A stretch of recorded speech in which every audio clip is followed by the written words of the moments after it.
Yeah.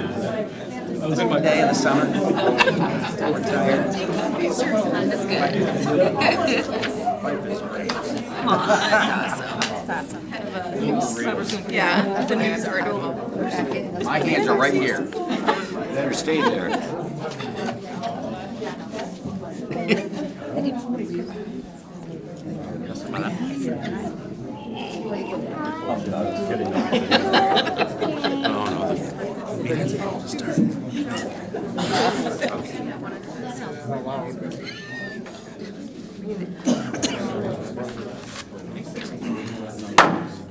This meeting of the Board of Education is now called to order. Please stand and join us in the Pledge of Allegiance.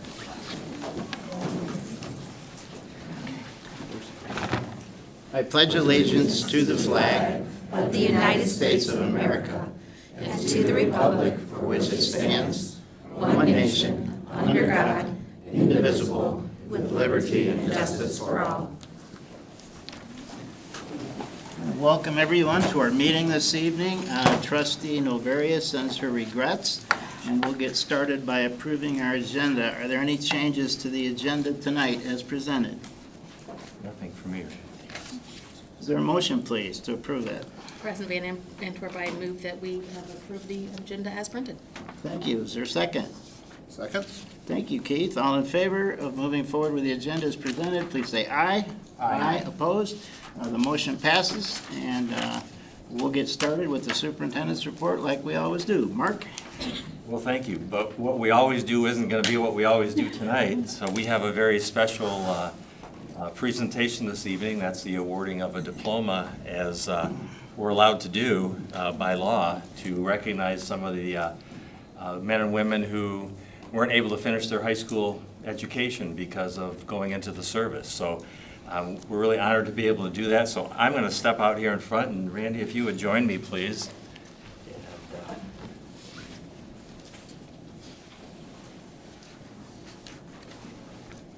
Bob, are you able to come up with us? Or you want me to? You can stand right in here between these two good-looking guys. Where? He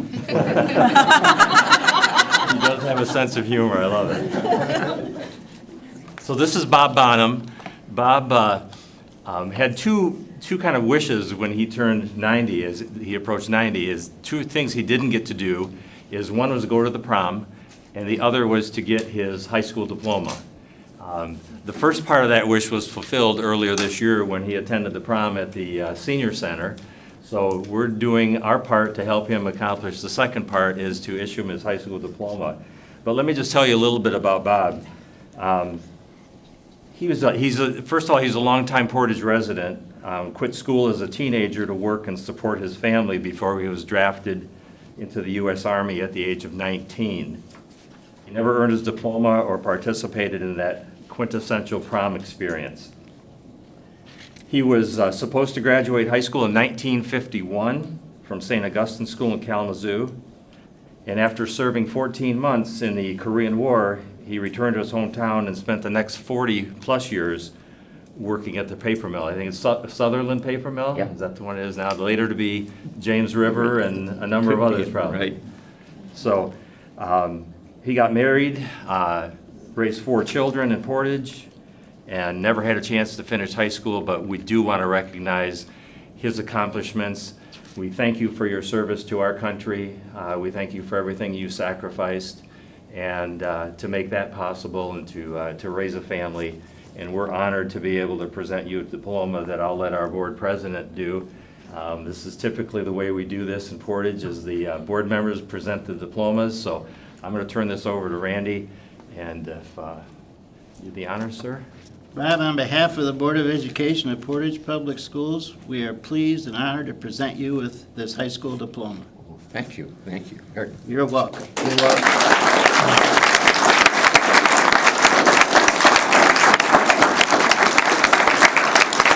You know, normally at graduation, board members provide the graduates with some advice on life. And in your case, I think we're just going to use your example as advice for us, a life of selflessness and patriotism, sir. We appreciate it very much. Thank you. Thank you. And we also have we have student speakers too that speak to the audience. You're the only graduate this night. I don't have to talk. No, but you're welcome to if you'd like. No, nothing to say, but it took me a long time. I finally made it. All these years with raising kids and doing this and that, so I'm thankful for God that I got it. Yeah, we're thankful that you did too, and thank you again. All right. Your perseverance paid off. Alrighty, thank you. All right. Thanks, sir. Thank you, Bob. Alrighty.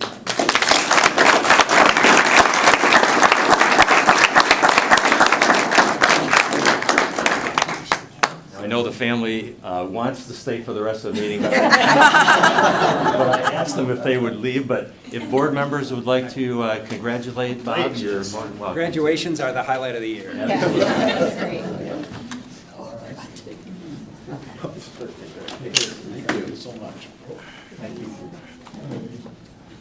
I'm just gonna squeeze on by real fast. Congratulations. Thank you for your service. Congratulations again. Great. You want to do a picture? I don't need to if you don't, unless you need more. Okay. And you're welcome to escape anytime you want. Thank you very much. Yeah, I guess.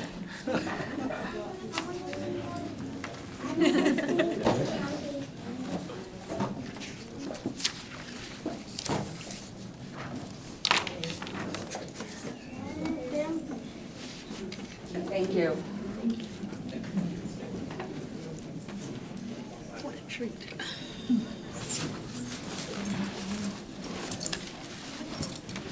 All right, next up on this part of the report is the presentation of a Central High School trip to France. Do you want to give an update on this? Good evening, Superintendent Lang and trustees. We have Rachel Flax here from PC High School. You might see an interesting date on there. It doesn't say 2025, it says 2026 trip to France for the French club here and French students. So there's a reason behind that, right, Rachel? So I'll let Rachel step up and give you some more information as to why that date is on there. Yeah, so I feel like I was here just last month for the 2025 trip, but we have great news. In the first time in Port Central history, we sold out for the 2025 trip to France in a record 8 days. Before the first deadline even, and it took us all by surprise, including myself. The last few days of signups can only be described as a frenzy to get signed up. Everyone's super, super excited about this trip to France and Switzerland. Our last few trips have been super successful, and students have come back and just had glowing reports of their experiences and how it's a life-changing trip. And so families wanted their students to go on this trip really bad. And so I talked to the company and said, what can we do about this? Because we're limited by the size of a bus, and no one wants 2 buses to get into a restaurant or to a hotel, so we're limited by the size of the bus. So they said if we did the exact same trip in 2026, we could enroll kids for 2026. And so getting the younger kids to shift to that trip so that the older kids can go on the 2025 trip and not miss out on this opportunity. So right now we have a wait list of 20 for the 2026 trip. Again, it was nothing short of frenzy to sign up for this trip. So yeah, we're really excited. It's a lot of momentum and excitement for our program to see this many kids excited about using their French in authentic context. All good news. It feels like good news now. A couple weeks ago, I could barely eat. I was very anxious. It's like if a tidal wave hit you and you didn't know it was coming. So I did not know it was coming. Now I can step back and say this is really exciting for our program moving forward. So what is the cap per group? yeah, so 40 total, including chaperones, is like the max we can get on a bus. Yeah, so we sold out, like I said, in 8 days. Never seen anything like it in my life. I even went back to Julie Simonton, who started here in the mid-90s, And I'm still friends with her, and I was talking to her actually this weekend at a grad party, and she said, no, that's never happened, ever. And I was like, usually I'm trying to like beg people to come with us, and this time I'm like, oh, okay, we're getting close. So if we could open up a new trip, that would give more kids opportunity to travel and have this once-in-a-lifetime experience, so. So Rachel, same company, same trip, so the stuff you gave us Yes. last month, it's all. Exact same itinerary, nothing has changed, just repeat it a year later. Yeah. So, yep. No, I literally cloned my field trip request. So it's exact, I just changed the dates. Great question. That's awesome. Anything else? Yeah, super exciting. Thanks, Rachel. Thank you. Thank you very much. Thanks.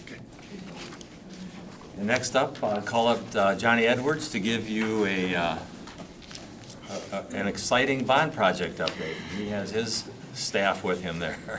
Great. So before we hop into this Woodland presentation, I just want to make one note. For Central Elementary School, as you all know, Central L will be demoed next summer. And there's an opportunity for us to get some abatement work done this summer that would save us 2 weeks next summer. And so at our next board meeting, I will be bringing a recommendation to the board to handle some abatement for Central Elementary School. I'll ask in advance so that when we get there, you have an understanding. Given our board meeting dates and the timing of the work, it would be my ask that we consider taking action on that item. And again, it's related to abatement for Central Elementary School that will save us 2 weeks of demo time next summer. So I wanted to just start with that information. So now, I don't know how much better a board meeting could get, but this is also an exciting time for our design team. Tonight, I'm joined with Danielle.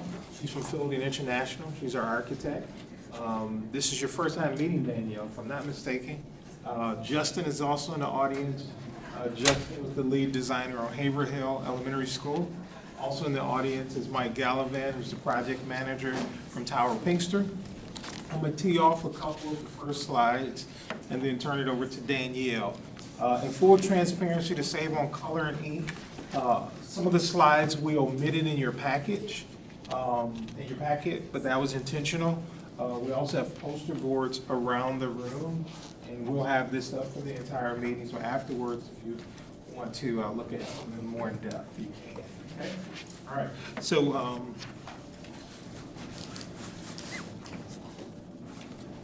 just want to remind the board and the public about our guiding principles.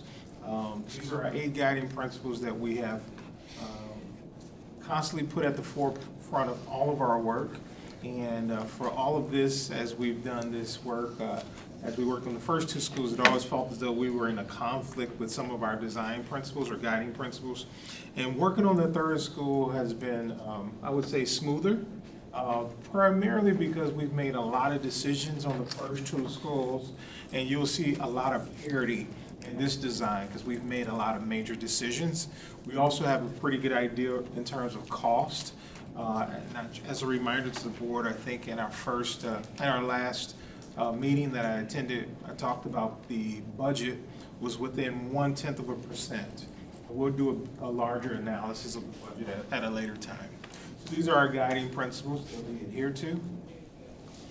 And also, those guiding principles overlap into some design drivers. So I'm going to turn it over to Danielle to walk us through the rest of the presentation, and I'll be her help and support. Thank you.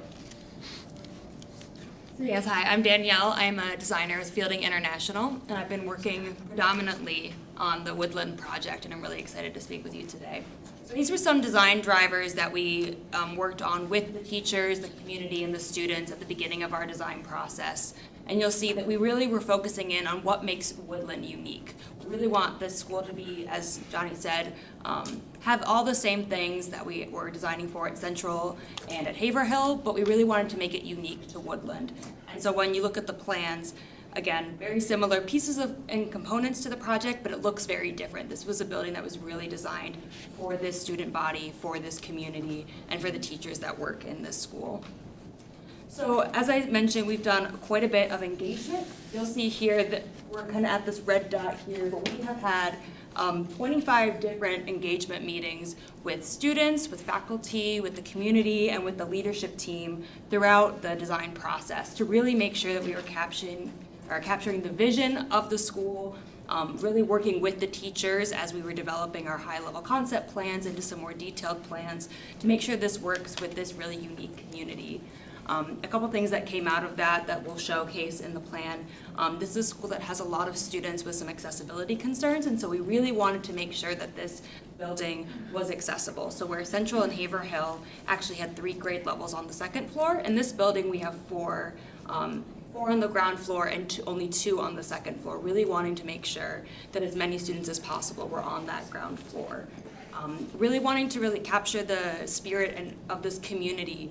The other 2 schools had a heart component that we had kind of more by the main entry. This school, it made a lot more sense to have that be in the learning wing, connected to the classrooms, really a space that teachers are actively using. And a lot of that was feedback that we got from those different engagement sessions with the teachers and with the students to really understand what they wanted. This is some photos of that engagement. Variety of different types of workshops and brainstorming and a lot of really great sessions. I think my favorites are the ones with the kids where they are really talking about the types and qualities of spaces that they really love. That has really impacted our design as we've been working through the building. So we came up with 2 design statements. I'm not going to read them, they're a little bit long, but we do have them on some posters over here, and I really encourage you to read them. A lot of this is what's been inspiring us as we've been designing, and a lot of the language comes from those conversations with the teachers and the students of Woodland. So jumping into the floor plan, we have, again, these are on the posters behind you, some kind of just a very high level overview of the plan. You'll see where there's a red arrow is our main entry. So you walk in and you have your admin greets you as you first walk in the building. We have a secure vestibule, and they can be buzzed in from that vestibule into the main office. So people are not coming in and walking through the building before they're speaking with someone in that administrative team. And then you walk in and you have a welcoming entry that then connects you to the cafe. And we've imagined this to be our public side of the building. They really wanted to be connected to the community and have spaces for when parents or other community members are in the building. This is really a space for them. And then as you kind of move towards the area where we've got more of the lighter yellow tones, that becomes our private side. That's where you have your different, we call them learning communities, so a group of 3 classrooms or learning studios and a learning commons for each grade level. So you have kinder and grade 1 is on the north, and grade 2 and 3 on the south. And then in the center, we have that heart space that I talked about that we have some images of that, again, was really personalized to Woodland. And is a really exciting space that they'll be able to gather a full grade level for a presentation. You could have a class from 2nd grade and 3rd grade collaborating in that space. It's a lot of really great opportunities in that central zone of kind of that private side of the building. And this is kind of a 3D view again. I highly recommend looking at it on the boards. And we'll just kind of give you a sense of some of the other components in that ground floor. And then on the 2nd floor, we have an upper heart space. So this is an additional learning commons space, particularly in this case for this, I think it's going to be 4th and 5th graders. These are very much interchangeable learning community wings. And it's a space where you can have younger and older students collaborating. We also have a flexible studio up there similar to at Central and Haverhill. And then we also have some distributed ESI spaces, really wanting to make sure that students have access to that on both the ground and the 2nd floor. And this is again that 3D view floor plan. And this is kind of our mood board for both interior and exterior, where we drew a lot of our inspiration. And as I mentioned, a lot of the language that we're using here came from the students. In particular, the dark and moody, warm and cozy. These were lots of things that the students were saying that those are the kinds of spaces that they were looking for. We did an AI activity with them actually, where they were able to put words in and create images of spaces. And a lot of them were some images quite like these that were very Enchanted Forest-like and really were inspiring. And you'll see a lot of these colors as you start to look at our exterior materials palette and some of the other graphics that we have to share with you today. And again, having some of these more natural wood tones, thinking of our enchanted forest, that's kind of our theme throughout the exterior and the interior. And then having different types of brick and DCMU, similar materials, actually pretty much exactly the same materials at Central and Haverhill, but just looking a little bit different and really specific to this project. So this is a view from the exterior. This will be if you're currently on Woodland Drive approaching the building. For some site context, the existing building, you kind of be looking at the top thinner portion of it. It's kind of a longer building, so this is to the north, looking south. A lot of what we heard from talking with the community and with the teachers in particular, because there are a few who live like on the same block as Woodland, they really didn't want this to feel like a massive building. That just does not fit this community. They really wanted it to feel like it fit into the residential context, that it was an appropriate scale. So you'll notice that we have our single-story volume for the learning communities. That's in the front. A lot of the spaces in the front of the building are a bit smaller, so that it doesn't feel like such a large building as you're approaching it. This is again that main entry, using a lot of woodland metal panel materials to have that kind of natural feel. Having a canopy so that we have weather protection for students that are waiting for the to be picked up. And then we have, in this case, our admin block is on the right. And this is kind of just an overview of the different materials that we're using. We're looking at a gradient pattern for the materials in a lot of different areas of kind of having this really interesting gradient from dark to light on the learning community wings, and then light to dark on the gym, again, to bring down the scale of that piece of the project. And this is, again, our kind of color palette, an approach to the interiors. We've been using the idea of different kind of times of day. So we have the dawn forest sky for the Wi-Fi kinder wing. For 2-3, it's the dusk in the forest, and then the day forest sky for the 4th and the 5th grade on the 2nd floor. And so finally, just a couple interior views. This is the heart space that I spoke about. Again, you'll see there's a ramp that goes down. We really wanted to make sure this was an accessible space, any space that a child can access, there is an accessible option. And then we have kind of this what we're calling a sunken pit almost. It's a really cozy space for students to gather and have a presentation. You could have 1 to 2 grade levels in here, a place for them to put on performances and do lots of different community-based activities. And this is shared with all 6th grade levels. And it also has a really great connection up to that 2nd floor, really wanting to make sure the students that have their classes up there feel connected to the rest of the building. And so this is really that center node for the building. This is another view. This is kind of looking down, the cafe is down that hallway there, and from the other angle you were looking towards the main entry. And just kind of as our last couple of views here, we just have some kind of 3D aerial views, again, just to kind of give you a little bit of a sense of the site. We're imagining this really wonderful outdoor nature courtyard in between the 2 learning community wings, really wanting to have an accessible outdoor play and learning zone, but having one that we're really focusing on for the whole building, as well as a main entry plaza. We've noticed that a lot of parents really like to sit out and mingle as they're waiting to pick up their kids. This is a really wonderful community. And so creating some outdoor space for them to sit and mingle as they wait for their kids was something that was very important. And just another view kind of from looking north from the south of the building. So those concludes our slides, and for the sake of time, we do have some of the material choices here that you could peruse later if you choose to, but I'd be happy to answer any questions from the board. We wanted to make sure that you had an opportunity to see the direction the design has been going, and also just want to also let the board know that at our unveiling with the staff, they were well pleased with the design concepts. They were confident that their voices were heard throughout this design process as well. So be happy to answer any questions.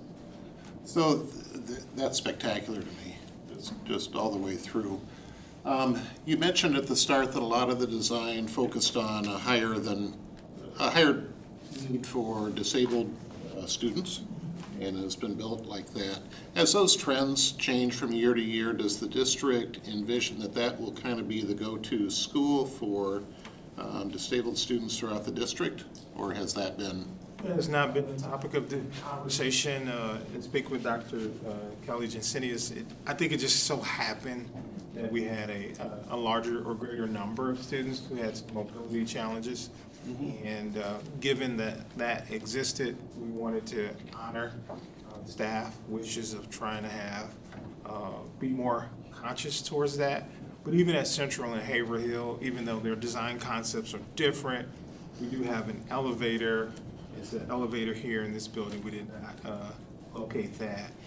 And only really the learning communities are the only areas that have kind of that second level. And so at Central Haverhill, there are 3 grade levels, 3, 4, and 5. But here, it's just 2, 4, and 5. Have you received any feedback from teachers, or have students seen any of this?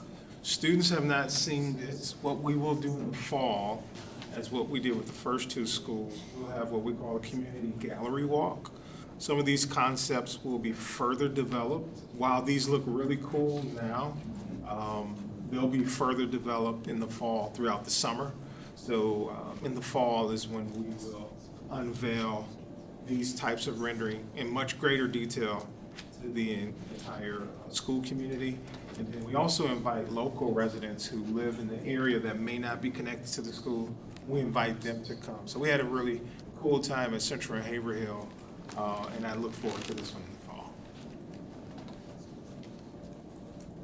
Johnny, can you remind us when the construction timeline will start? What kind of groundbreaking, and then as I recall, it's about 2 years to. Correct.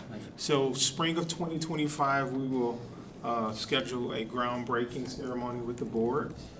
Summer of 2025, we will begin the demo of Woodland Elementary School. And so essentially the school will be finished in the summer of 2027. The students at Woodland Elementary School will be at the current Haverhill for the 24-25 school year, and I always get it mixed up. For the 25-26 school year and the 26-27 school year, the students at Woodland will be at Haverhill. This would open in the fall of 2027.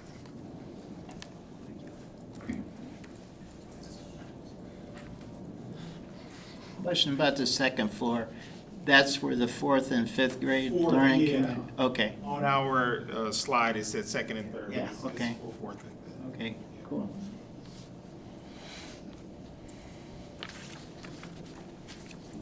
Any other questions? And thank you to the board. Also thank you to our community for us to be able to do these types of cool things for our students. And we believe just as exciting as it will be for Central and Haverhill opening, this will be just as exciting.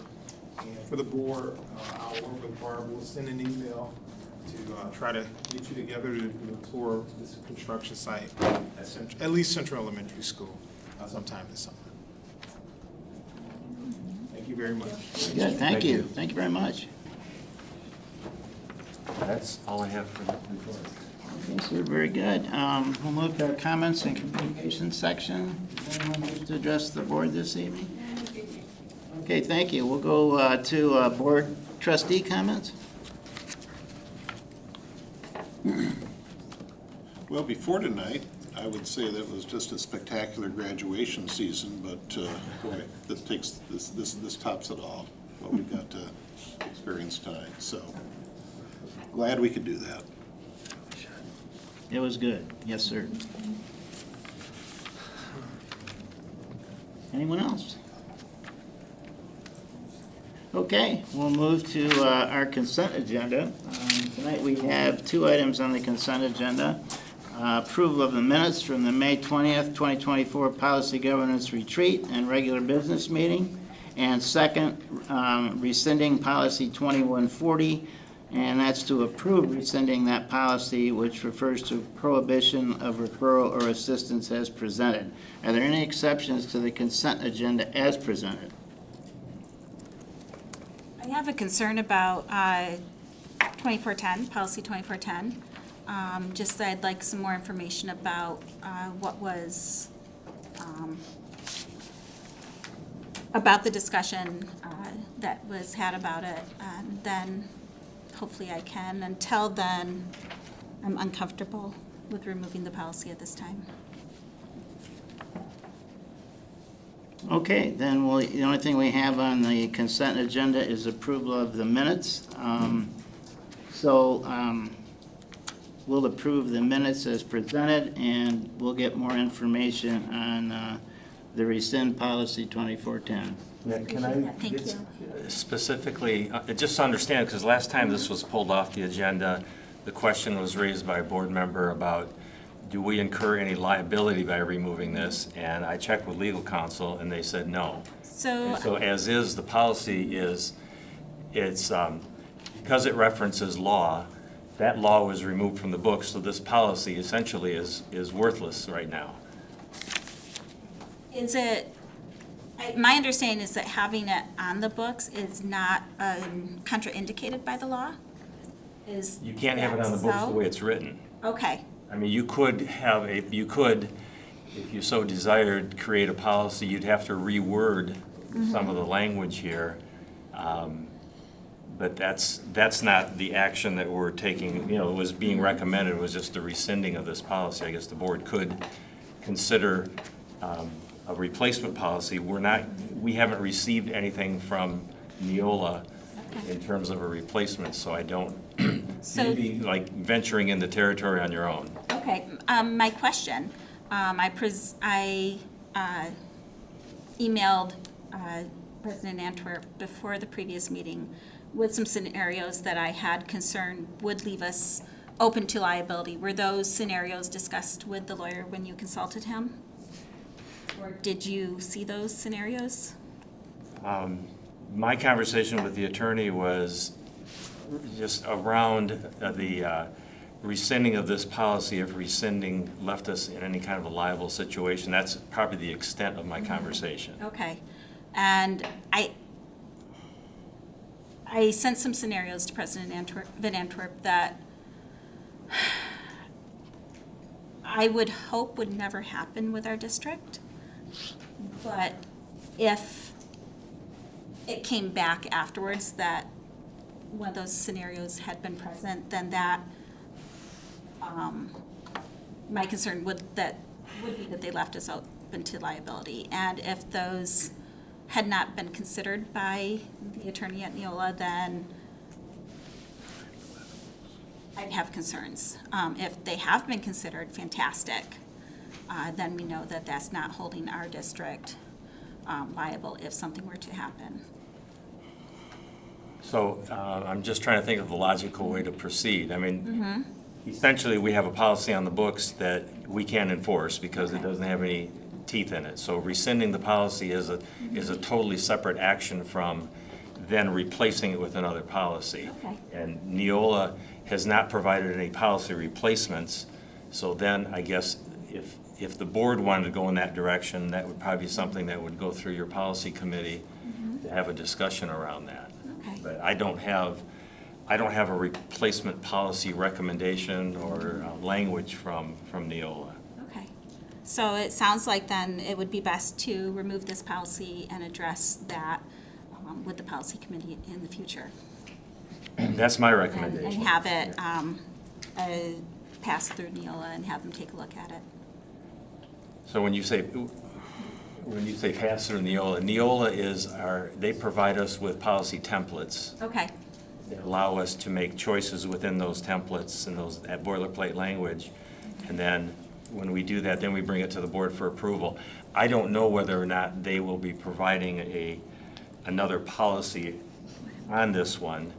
I just don't know, but the board certainly could, at its discretion, develop a policy. Okay, that sounds good then. Thank you very much for that clarification. I appreciate it. So I don't know if that changes whether this is rescinded or.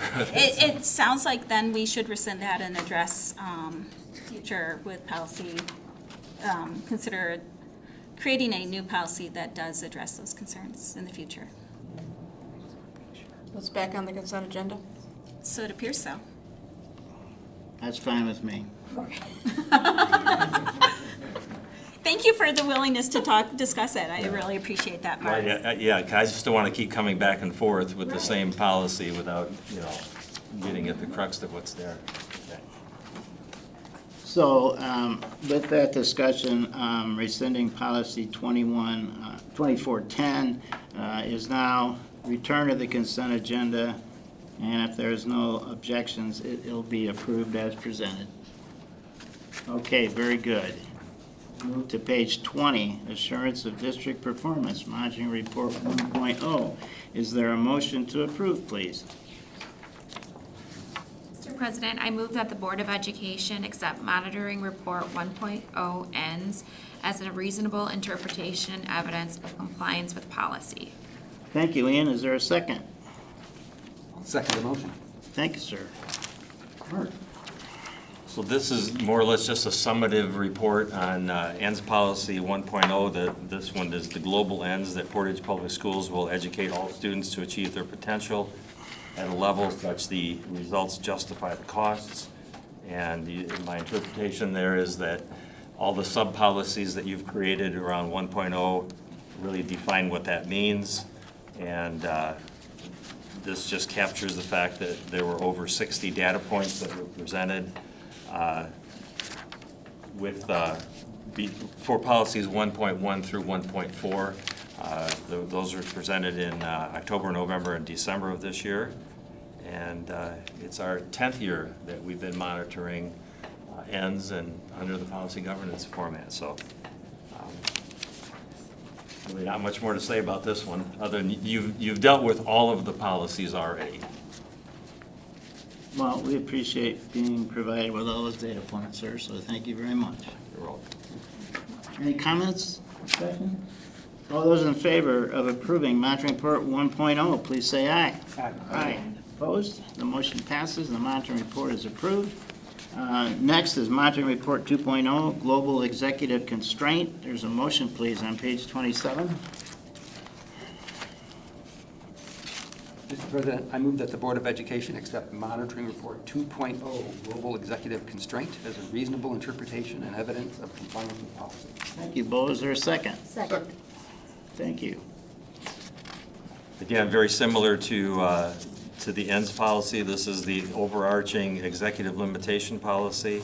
A few other words that are defined in there and about unlawful, unsafe, and imprudent, and what those mean, in my report on those, as well as the compliance state. Well, there are other requirements under policy 2.10, which is the monthly summary of financial information, which is provided to you every month, nearly every month, and then an annual report on safety, which is usually provided in conjunction with superintendent evaluation at the end of June.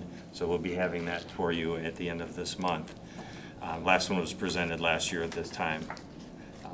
And then I also point out that during the 23-24 school year, we entered into a negotiated consent judgment, and that may end up leading us to modify some of our operational policies, but that we're still exploring that, making sure that we are aligned. And the rest of that's pretty similar to what you've seen before. So it's just kind of an overarching summative report of all the 2.0 policies that we presented this year. Thank you, sir. Is there any discussion? It is as presented, kind of a high-level executive summary or reminder to us. Okay, then, all those in favor of approving Monitoring Report 2.0, please say aye. Aye. Opposed? The motion passes. Monitoring Report 2.0 is approved. And next, we have a required action item for the Michigan High School Athletic Association membership renewal. That is on page 32, please. Is there a motion? Yes, President Van Acker, I'd like to make the motion that the Board of Education approve the 24-25 Michigan High School Athletic Association membership resolution presented. Thank you, Keith. Is there a second? Second. Thank you. Any comments at all, Mark? This is an annual resolution that has to go before the board. There is no cost to join the Michigan High School Athletic Association. They make their earn their revenues, I guess, through postseason play. So this is for our 2 high schools and our 3 middle schools, We annually report to them our enrollment counts for each of those buildings, so that determines which classification we're in during postseason play. And by entering in this resolution, we agree to follow the MHSAA guidelines and rules. Any discussion? Non-controversial thing. All those in favor of approving the Michigan High School Athletic Association membership renewal, please say aye. Aye. Opposed? The motion passes. And we'll move to our first action item, which is an administrator appointment on page 36. Is there a motion, please? Mr. President, I move that the Board of Education approve the appointment of James A. Schaefer III as the Portage Central High School Athletic Director effective with the 2024-25 school year. Thank you, Bo. Is there a second? Second. Thank you, Keith. Brett? First, I'm really glad you approved that last required action item, because if you hadn't, it makes this one really awkward. So, yeah, I am here to recommend to the board to approve Mr. James Schaefer. Have Jim stand up for a minute. I did tell him he had to give a 15-minute speech, but he's not going to, don't worry.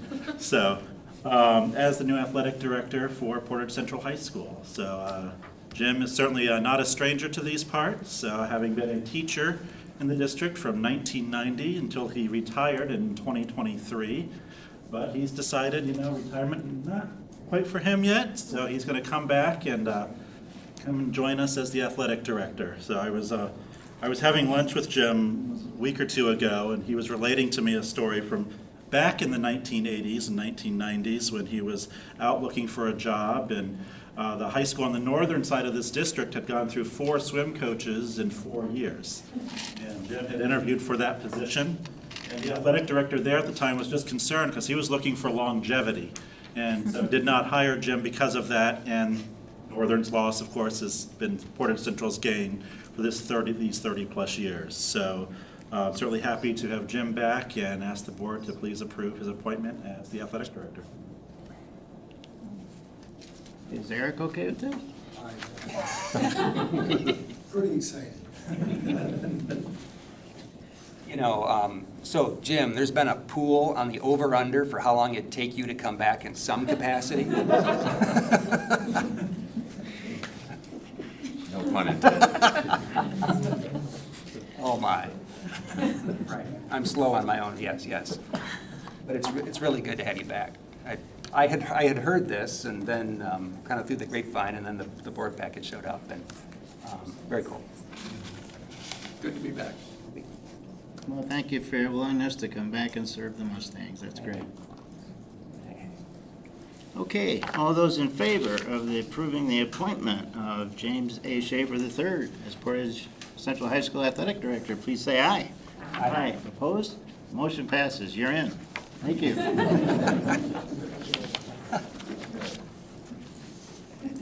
Move to our first discussion item, which is the Chromebook purchase. Mr. DeRuyter is going to take us through this one. It's hard to believe it's been another year, but here we're asking for Chromebooks again. We're seeking 1,400 Chromebooks that are being purchased on the Remsey bid list. We did not go to the SID because it's on Remsey. To the tune of about $350,000 for the devices themselves, with a license fee of about $41,500 for required license from Google to allow those devices to work with our Google apps.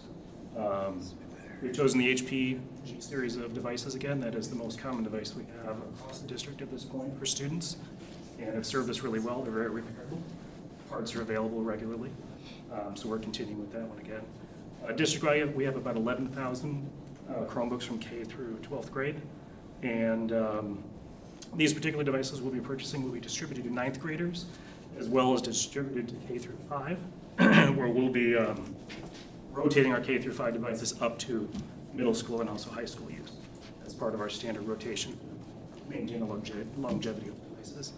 Do you have any questions for me?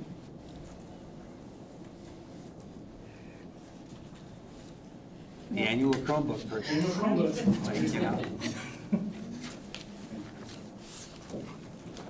Thanks, Shane. Is any Is anybody opposed to taking this to action tonight? No, I'm not opposed. We have a motion, please, to take this to action. Mr. President, I move that we take this to an action item. Is there a second? Second. Thank you very much. All those in favor of taking this to an action item, please say aye. Aye. Opposed? The motion passes. And now we just need a recommendation. I'll give it a shot. Mr. President, I move that the Board of Education approve the purchase of 1,400 Chromebooks and licensing from C-High Computer Products in an amount not to exceed $391,440. Funding for Chromebooks in the amount of $350,000 will come from ESSER 3 funding, and licensing in the amount for $41,440 will come from the 2024-25 general fund budget. Thank you, sir. Is there a second? Second. Thank you. All those in favor of approving the Chromebook purchase, please say aye. Aye. Opposed? The motion passes. Chromebooks are on the way. Okay, our next discussion item is buying iPads. A little bit different, but not too far off. I am recommending tonight that the Board of Education approve the purchase of 96 iPads from Apple, not to exceed $39,835. These are specifically meant for staff members to screen students and progress monitor, specifically with Acadians. And so it's something that we've used forever. It used to be called Dibbles. But now it's all online, so you get results right away, and it's actually really slick. But we're looking to put 12 more in each elementary so that progress monitoring isn't stopped by the few iPads we have being checked out. And I'm here to answer any questions you may have. Any questions for Dr. Sheehan? More motherhood and apple pie for us. Right. Would Yes. we be opposed to taking this one to action too? All right. Is there a motion to take this to action, please? Mr. President, let's move it to action. Is there a second, please? Second. Thank you. Is there a motion, please? Sure. I can do, okay, good. Let me try Yeah. this one. Well, President Van Antwerp, I'd like to make a motion. All those, all those in agreement that we should take this to action, please say aye. Aye. Go for it. Well, Now, President Van Antwerp, I'd like to make the recommendation that the Board of Education approve the purchase of 96 iPads from Apple Inc. in an amount not to exceed $39,835,000. Funding source for this purchase will be ESSER 3 funds. outstanding motion, sir. Thank you. Is there a second? Second. Thank you. All those in favor of approving the iPads, please say aye. Aye. Opposed? The motion passes. The iPads are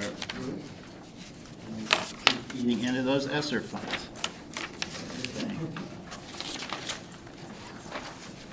Mr. President, I think by law, we are not allowed to take the next item up here to action tonight. I don't know. I'm pretty anxious. Before we all get excited.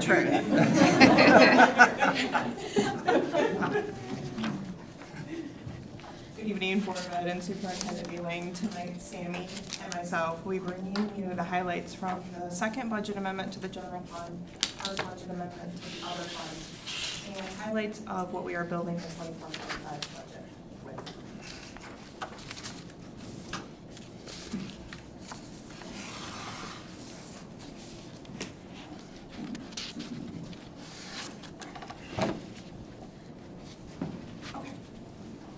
I'd like to start out with our debt fund. And we are projected to end the year with an increase in fund balance of approximately $1.15 million. This is the fund that collects property tax revenues to make our debt service payments on May 1st and November 1st, the principal and interest portion. We levied 6.85 mils, just like we have in previous years. Our building site and sinking fund, we are projected to end the year with a decrease in fund balance of approximately $194,000. This was a planned decrease. We levied 0.4988 mils. We are experiencing a small Headley rollback in our building site and sinking fund because we had originally gone to the voters for a 0.5 mils.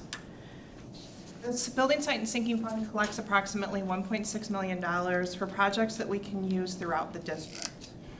Some of the major projects that we have accomplished in the 23-24 school year have been new flooring at both weight rooms at the high school, plus weight room flooring at West Middle School. We redid the facelift of Northern High this year, what we refer to as the curtain wall. A big transformation happened there. Put in another parking lot at Northern High School at the AE&F parking lot. We've redone the flooring at the doghouse and the stable entrances. We're moving forward into next year with additional projects that I'll cover when we get to 24-25. But a lot of times our projects cross over fiscal years. We start them in one year and they finish in another year. And if we did not have this building site and sinking fund, we would have to take the money from our general fund or from our bond proceeds. So we're very fortunate that our community is in support of this building site and sinking fund.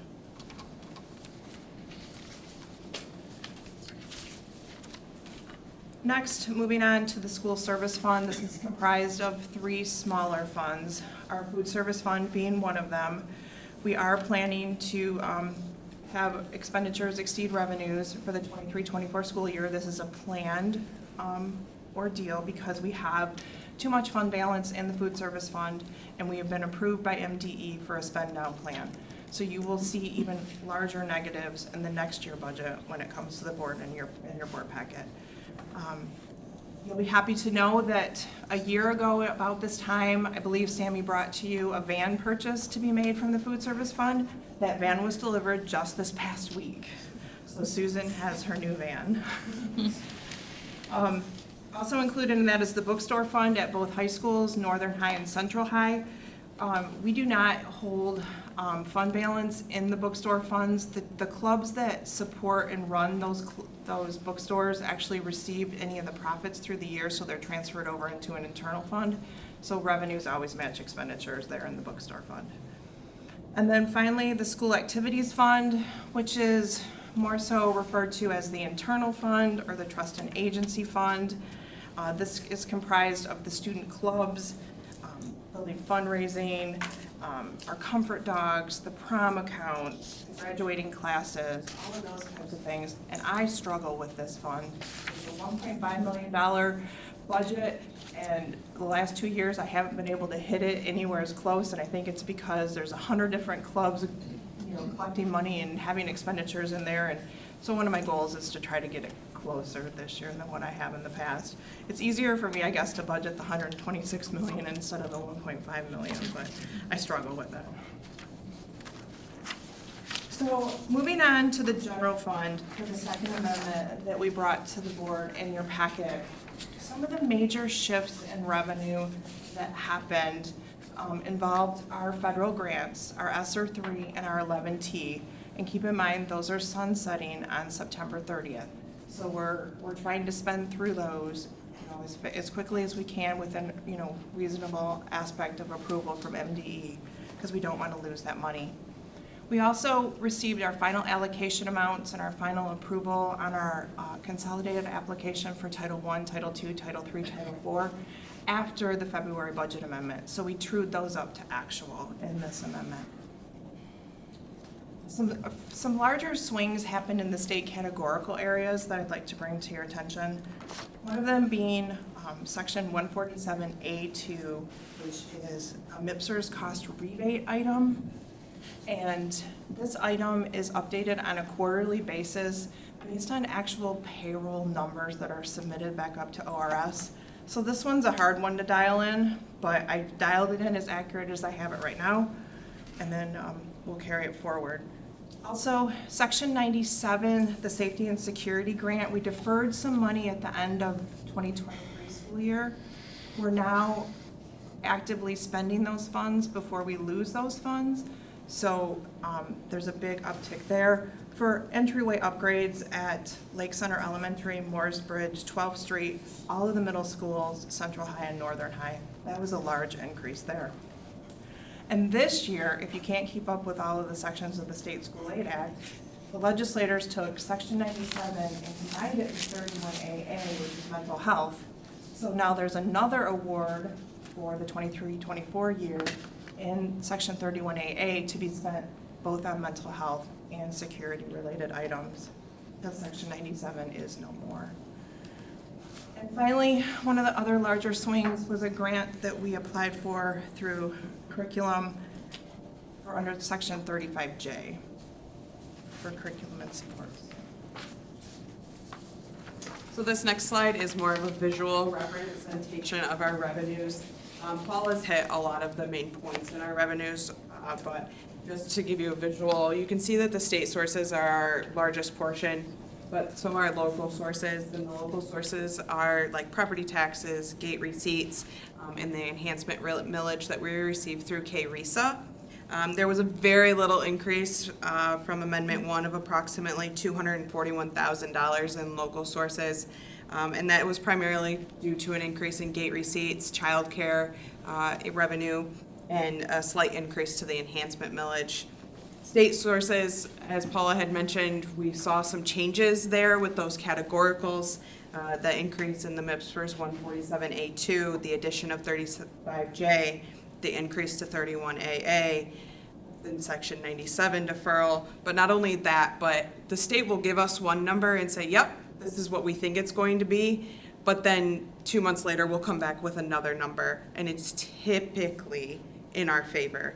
So now we've really been able to dial down those categoricals that are in our state aid funding that we receive, and have been able to include this in this amendment.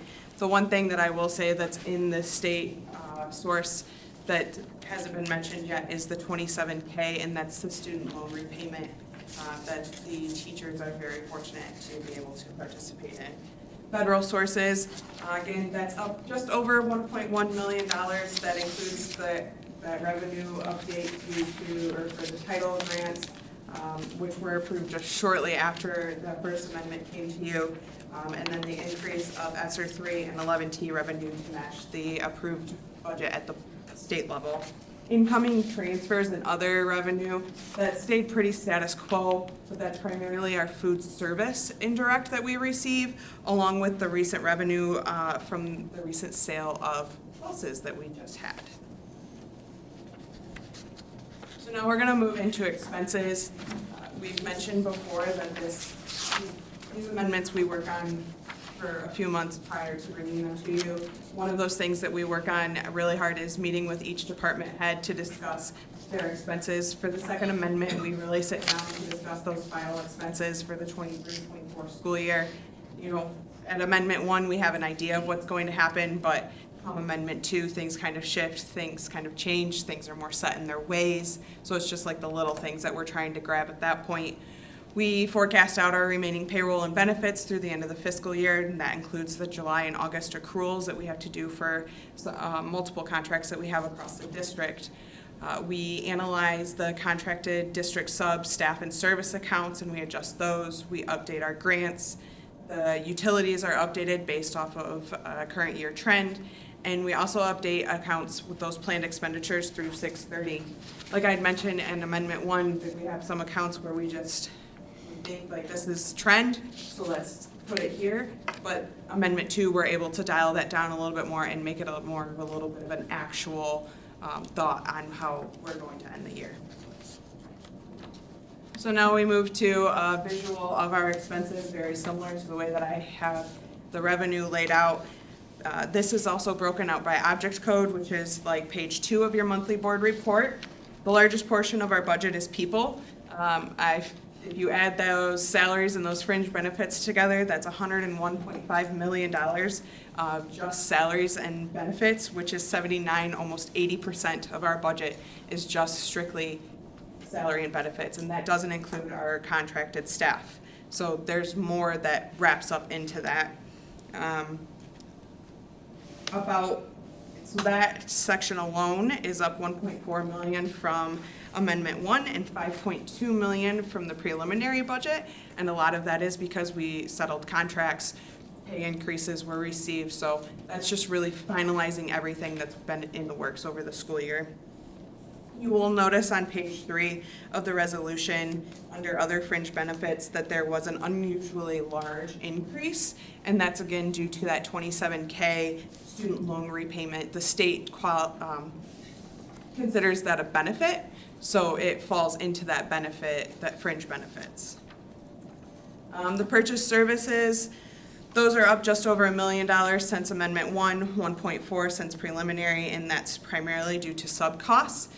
It's really hard to budget out sub costs when you are expecting 16 babies across the district, and 16 babies across the district means maternity leaves, which means 6 weeks, and so that's really hard to pinpoint where we're going to be because some are 6, some are 8, some are 12, so it's kind of hard. So those have been adjusted since.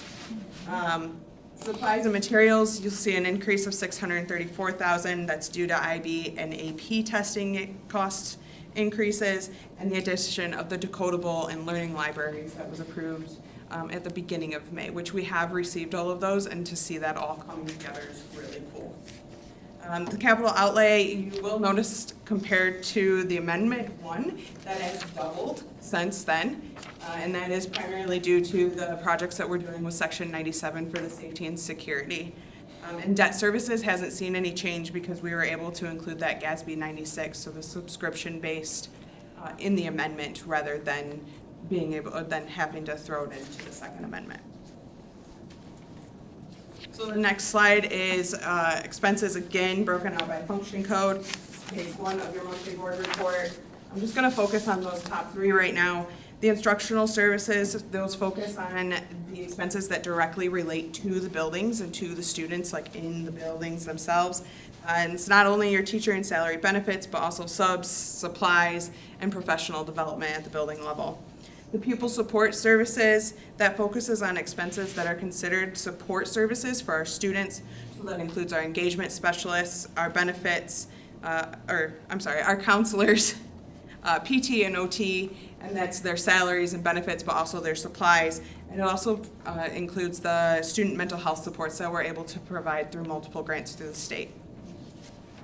And the last one I'll touch on is the instructional staff support services. Those are just expenses that are related to activities that assist staff with content and process of providing learning experiences to our students. So that includes professional learning opportunities, the math and ELA coaches, their supplies, their salaries, their benefits, and curriculum development costs.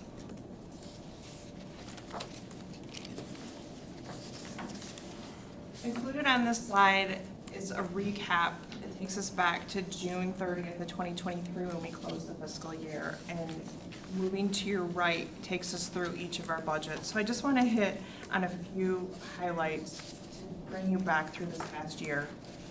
We ended the 22-23 school year with an unassigned fund balance of 14.63%. At the time that we adopted the preliminary budget for 23-24, we did not know what our funding was going to be from the state of Michigan, and we did not know what our enrollment was going to be. We're pretty used to both of those. Sometimes it's nice that we know what the funding is, but we really never know. We have an idea what our enrollment will be, but I have to come up with some pretty decent assumptions. I planned for a $400 foundation increase in the preliminary budget for 23-24. It came in at $458. My overall projected enrollment came in a little over 6 FTE higher, so I hit that one pretty tight. I was pretty happy. But we brought you that preliminary budget, and it was assumed to drop down our unassigned fund balance of 10.77%. A lot of things happened over the summer in Lansing where the legislators came forward with not only a per pupil foundation increase, but several one-time funding items.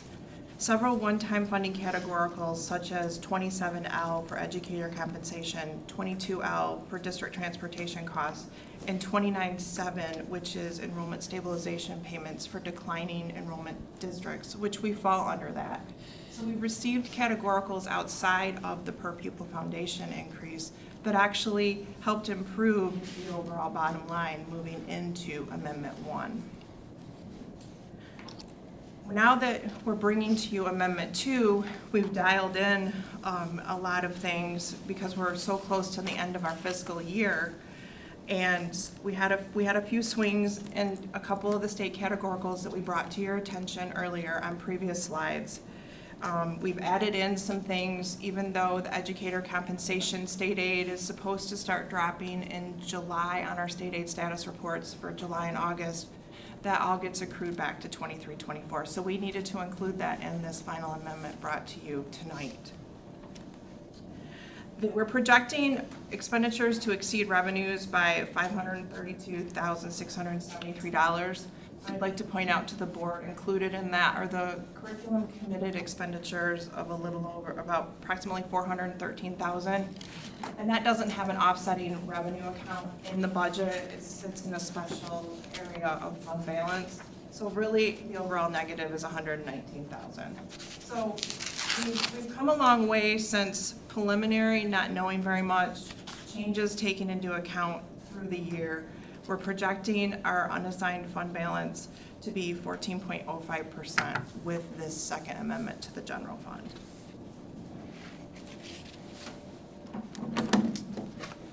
Now I'd like to take you guys Do you want to, why don't we stop there to see if there's any questions on 23-24 before we move to 24-25?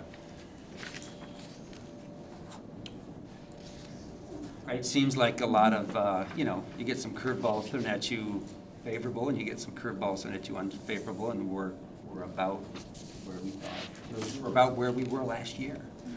Right, so, yeah. Are we good to move forward with what we're building 24-25 on? Yeah. Are you ready? Okay, let's start with those smaller funds before we go into general fund.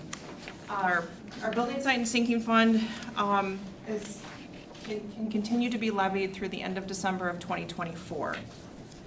It's experienced another slight rollback to 0.4983 mils. It was at 0.4988 mils, so very incremental rollback that happened on the building site and sinking fund for 24-25. And keep in mind, we are using those funds district-wide. We are planning to go to the voters on August 6th to renew the building site and sinking fund, expanding the scope of what can be used for the building site and sinking fund to include transportation vehicles, security, and technology. And you'll remember back in December when Johnny and I did a presentation. We have some major projects planned for 24-25. The roof at 12th Street Elementary, new outdoor signs for Lake Center and 12th Street, marquee signs, and we're also redoing the floor at the cafeteria at North Middle School. And again, those projects cross fiscal years. Without the approval of the voters, that $1.6 million worth of projects would have to come from the general fund. So again, we are extremely grateful for that. A question on the floor at North Middle School. Pardon? Question on the floor at North Middle School. What's going on? Why do we need to do that? At North Middle School, I think this floor is about 4 or 5 years old, and we encountered some installation challenges, and the tile, the flooring, particularly in the kitchen area, is almost unstable. The grout is not there anymore, and so as we've been going through and patching up the repairs over time, we got back with OAK and also with the original installer. And so given that they owned up to some of the installation failure, they've given us a substantial discount to replace the entire floor, what they call it, similar to what's there already. Normally, a floor would last 20 to 25 years. But again, there was some installation failure. That's good, thank you. Yeah. Thank you, Johnny. In the school service fund, I only want to touch on the food service fund because the bookstore and the internal fund, or the school services fund, is very small in comparison. It's just going to be status quo from what we are right now in 23-24. But the budget that you will see for the 24-25 food service year will include large ticket items to reduce that fund balance for that spend down plan that we had to follow with MDE, because you're only allowed to have X amount of months of fund balance in your food service fund, and if you don't, then you better spend it down.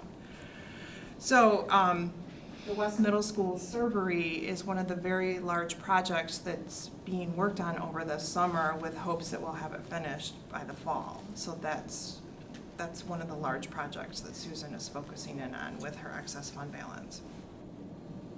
Our common debt fund encompasses all of our bond issuances, the 2015, 2019, 2021, 2023 are all rolled up into one fund for the common debt fund, and we're going to levy 6.85 mils again next year.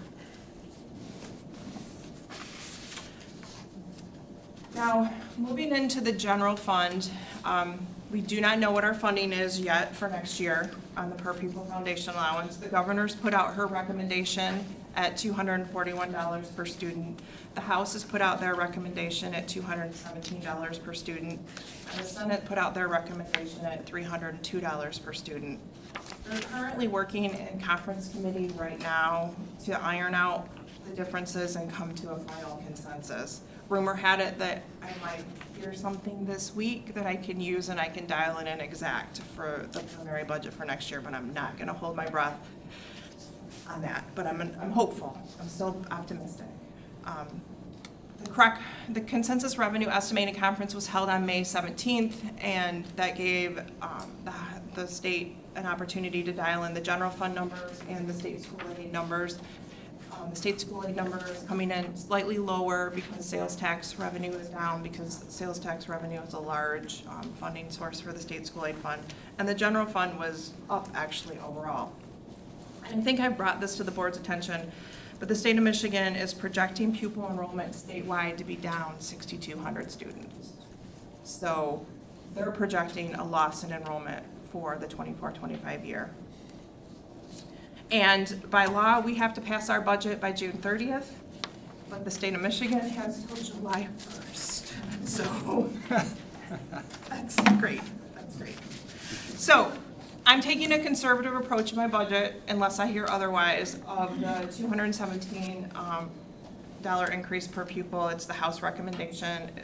Like I said, it's the most conservative approach for right now. I'm basing our enrollment on a blended enrollment, 10% from our February count of this year and 90% from our fall count. What we are projected at enrollment brings us at 8,502 students, almost 8,503 students. Now, this is down 61 students, a little over 61 students from our February count, but overall, we know we're going to be down in enrollment next year. And we're seeing that in our young 5 kindergarten test classes. So our enrollment is trending downward. I'm leaving the retirement rate unchanged at this time. I know that that's a hot topic that they're working on in Lansing. I won't go into all of the details right now, but I'm keeping the retirement rate status quo until I hear otherwise. We know what our insurance costs are for the first half of our budget year, but we don't know what our insurance costs are for the second 6 months of the year, that January through June timeframe in 2025. So I've used the state hard cap information, we're following current contract language and projecting a 6% increase on vision and dental costs until we know otherwise for that second half of the year. And we have all of our contracts currently open for negotiation with both the PEA, the custodial group, the bus drivers, and the educational office personnel. So we're negotiating with everyone. Also to talk about the revenue for the 24-25 budget for general funds. Property taxes are one of those revenue pieces that we're able to know a little bit more on than we are with the state categoricals. So regarding property taxes, we are, again, a Headley rollback district, and Headley rollback happens when property tax values increase faster than inflation, and that started in 2016, but has remained unchanged for Portage Public Schools since 2020. So since 2020, we've been sitting at that 17.5695 mils, and that is approximately a $415,000 loss for us each year. We do know that we will receive we're fortunate, very fortunate to receive the KRESA special education millage. That's a 6-year term and expires in 2026. We are also very fortunate to receive the enhancement millage, also received from KRESA. That's again a 6-year term, good through 2028. And that money is a 1.5 mil property tax millage, and it's money to overall help the operating budget, and it's approximately $425 a student. So we're really fortunate to have that. If we didn't have that, there would be some major budget cuts that we would have to be taking, so we're super thankful for both of those. And then we have our budget hearing set for June 24th at 6:30. And finally, here's a chart that just shows the history of our unassigned fund balance. It shows, it goes back to the 2018-19 year, shows where we actually ended at the 22-23 year, and then with this budget amendment tonight for the general fund, where we're projecting to end right now at the 14.05%. But keep in mind, all of this won't become final until we book all of our closing entries for the auditors over the summer. So this is just an estimate at this time, until everything is final. Any questions? Well, right, so the big thing in here is that last year's increase of $458 per pupil is about double of what you're expecting to see for the next year. So that's just, I mean, we have to get the final answer on that. We'll get it within the next month, the next 3 weeks, but that will set the tone for figuring out the details of, yeah. I don't understand why you're using the 217. I mean, that's the conservative approach, but it's a disappointing number. I mean, it doesn't even keep up with inflation, you know, so, yeah. How can you tell when enrollment is going downward? That it's trending downward? How do you determine that? I use an inside source and an outside source.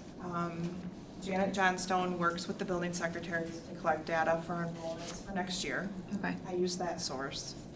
And I also take our fall count each year and I send it out to Stanford for enrollment projections. So I've got 2 enrollment projections side by side that I'm using, but our projected enrollments for next year are showing down in both enrollment projections. And hopefully I'm wrong. I mean, like, this is one part of my job. I want to be wrong. Tell me I'm wrong on what I'm guessing for foundation increase, and tell me I'm wrong at guessing the enrollment. I just use the numbers to make my best educated guess.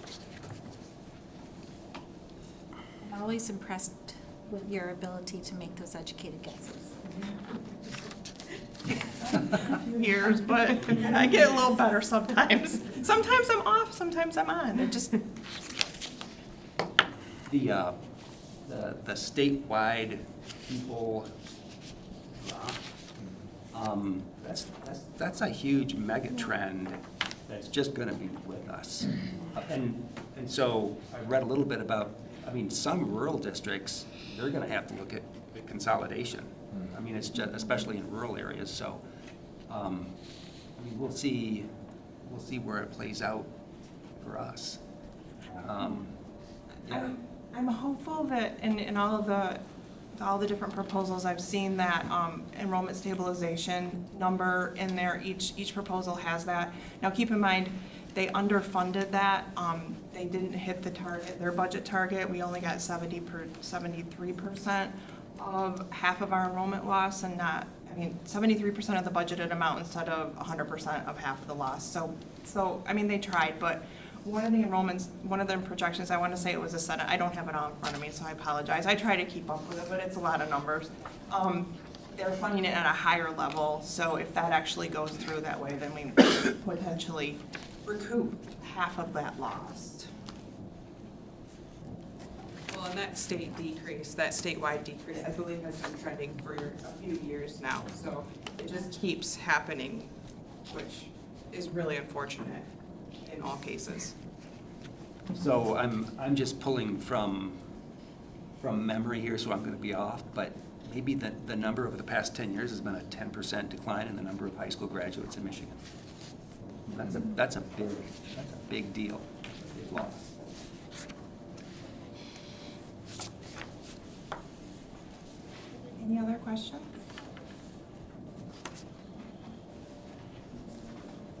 Thanks for all your work, appreciate it. Thank you. Thank you for being so detail-oriented. Oh, my. Our next discussion item is the Michigan Association of School Boards membership renewal. Pretty straightforward annual thing that we do.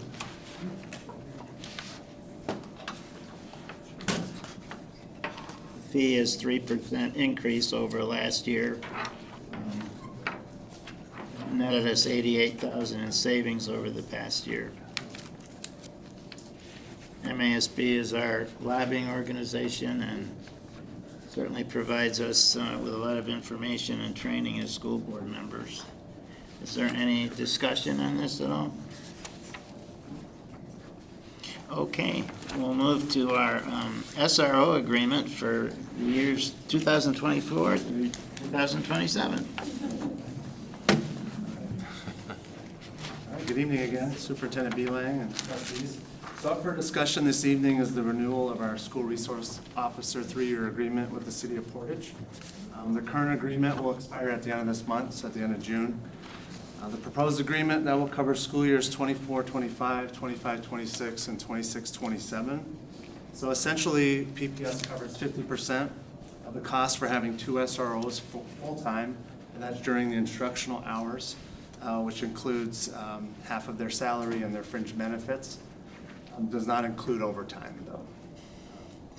And we have to change that budget amendment for Henry's time tonight.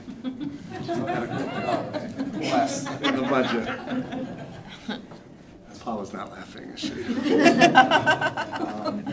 The language in the agreement that you see is very similar to the language in the agreement that we agreed upon back in 2021. So there really is not much changes there. Mr. Galen reviewed it. Paula and Sammy also took a look at it. Mark has taken a look at it. So we were trying to compare to see if there was much difference, and there really wasn't. There is a slight increase just over time. These guys go through contractual bargaining agreements just like we do with our teachers in different groups within our system. So it's a total increase for both SROs from the last agreement of around $16,000. So that's increase in any salary scale steps and any additional costs for benefits as time has gone on. So we pay this out quarterly to the city of Portage. So it's just under $32,000 in those quarters. So it's just over $127,000 annually, which includes, that's both. Officer Kite and Officer Burleson currently in the roles. You've heard me present a couple times on school safety measures and the importance of SROs. And so we just thought it was maybe best to bring one of our current SROs with me. My friend too here, Officer Henry Kite, talked a little bit about the benefit of having this partnership and having these folks partner with us in the district to help keep our school communities as safe as possible. And really, as part of our leadership and engage as our administrative team is how I look at it. So, Officer Kite, I'm going to invite you up here to talk about your perspective of this partnership and the benefits. I need one of these iPads. So I didn't really have a lot of time to prepare for this because you got your notes. It was always kind of last minute, but I guess I'm touching base on like some of the things that we do, our relationship with the schools. We try to bridge that gap between law enforcement and the schools, and a lot of my time spent, interacting with the students and trying to be a positive role model towards, whatever students need. Unfortunately, there is a lot of mental health issues that we're addressing this year too, this past year and this upcoming year. I think a lot of them are results from COVID, but we're trying to mediate a lot of that stuff. We try to support the counselors as best we can. The APs and Ps, we probably spend a lot of time meeting with them and dealing with a lot of the student situations that come up throughout the days. I know I spent a lot of time reviewing police reports from nights prior to see if it involves any of our students. so that way I can get that information to Dr. Pasco and the administration in each of the buildings, whichever that student attends. So that way, if that student comes in, spun out from the night before, we're involved or witnessed a lesser violent situation between parents, something of that nature, we can get our counselors engaged through public schools with these students to try to support them, because they had some stuff going on. I guess, I mean, I'd like to answer any questions if anybody has any questions that we can answer for you.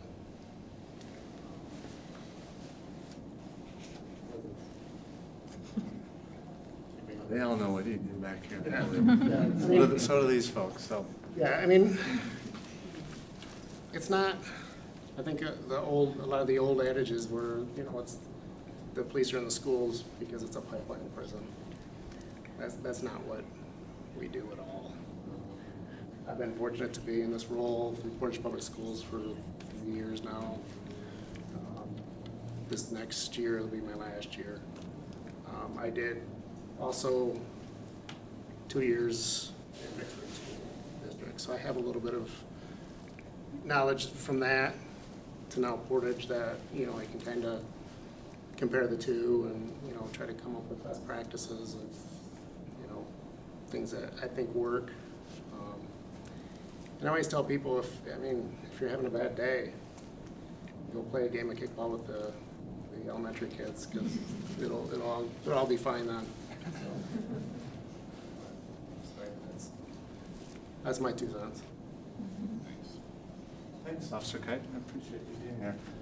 We appreciate your service to the district, we really do.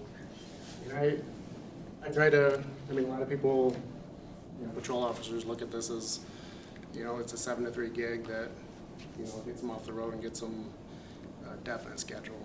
That's couldn't be anything further from the truth. I spend weekends, nights, majority of my drives home, I'm on the phone. I'm on the phone with angry parents or Dr. Pasco, whichever. It's definitely not that, and it is what you make of it too. A lot of the safety protocols and measures that we present to you, and you all know what that goes on in the district, these guys really help us implement and train. That's a huge part of it. When we have significant threats, these guys are able to go out and conduct home visits and determine, is it something that's substantive or, more serious. And so that's a very helpful partnership to have and resource to have. We're able to get to things a lot quicker as they're happening. And so outside of the positive relationships with the staff and the students and the families and the kids, there's a lot on the investigative end that we rely heavily on our SROs, and that's all the way elementary all through high school. So I've appreciated in my role having this as part of what I do and the partnership that we have to help work through situations and do all we can to keep folks safe in our school community. So yeah, first and foremost, safety and security is the main reason we're here. Like Dr. Pasco said, we do a lot of home visits. I bet you on average I probably do 6 or 7 home visits a week for various reasons.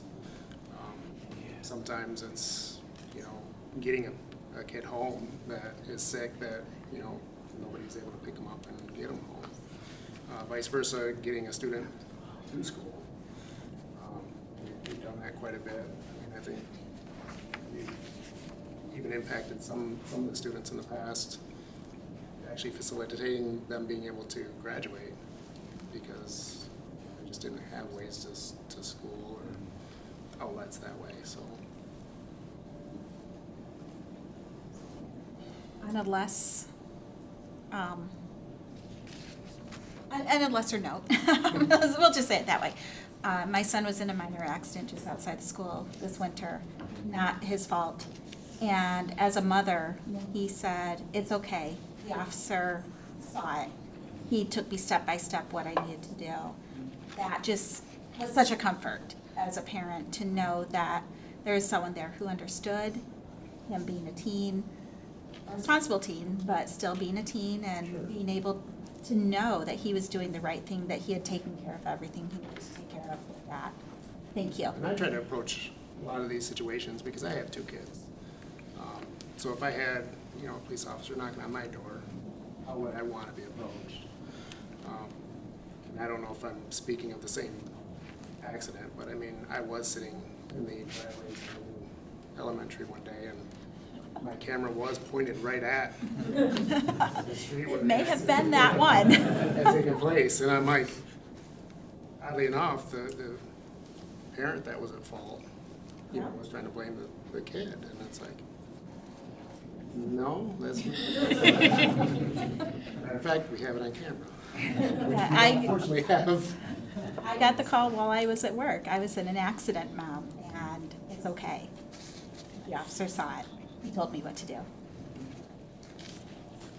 So thank you. He is.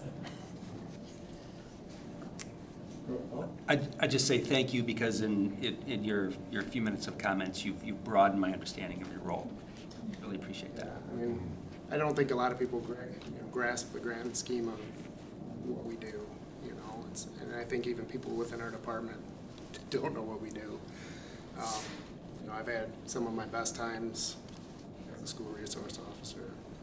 I've also had some of my saddest times as a school resource officer. So I think having this partnership and agreement, it's also expanded the relationship and connection we have with the Portage Public Safety Department. I contacted Mark as well, talked to Chief Arnold quite frequently, Deputy Chief Clark, formerly Deputy Chief Blue. We talk to them quite frequently. And so I've seen through this partnership, a greater partnership within the community with the police department as well as fire. So it's kind of opened up lines of communication. I know Michelle Karpinski works well with communications director at the city as well as we work through different things throughout the years. And so it's just a really nice partnership and a great resource that I've come to really appreciate. So thanks for listening, and hopefully we can, you know, get the 3-year agreement approved at some point and get that back to Chief Arnold by the end of the month.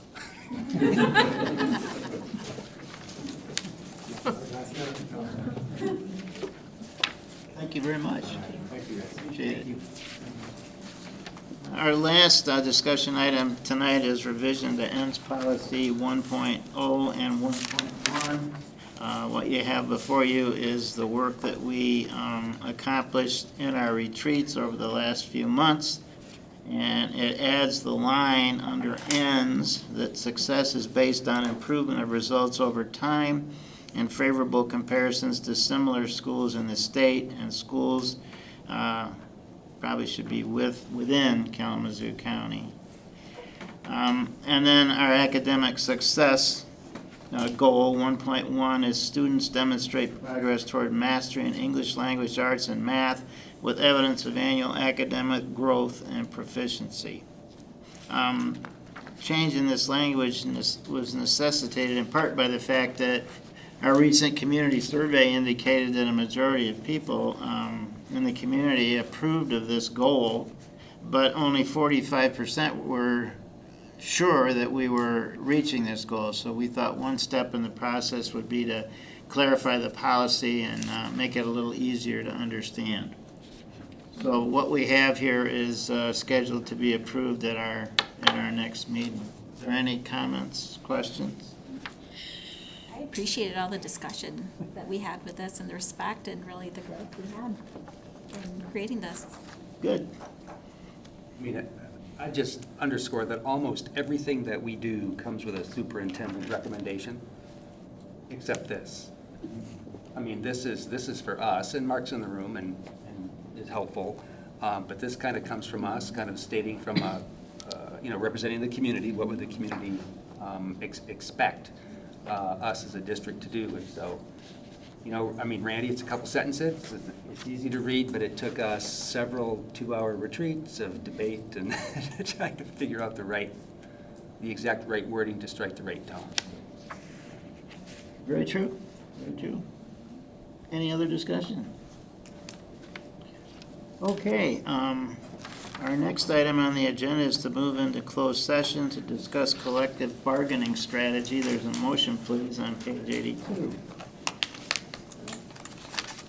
Mr. President, I move that the Board of Education move into closed session to discuss collective bargaining strategy as allowed under the Open Meetings Act 15.268, Section 8C. Thank you, Bo. Is there a second? Second. Thank you. Bardis, a roll call vote. Mr. Kroll? Yes. Mrs. Crawford? Yes. Mr. Van Antwerp? Yes. Mr. Schneider? Yes. Ms. Hamilton? Yes. Ms. Larson? Yes. The motion is approved. We'll be going into closed session. Are we staying here or moving? Looks like we can stay here if everyone else leaves. Okay, and we will not be coming back into open session to take any action. Thank you very much.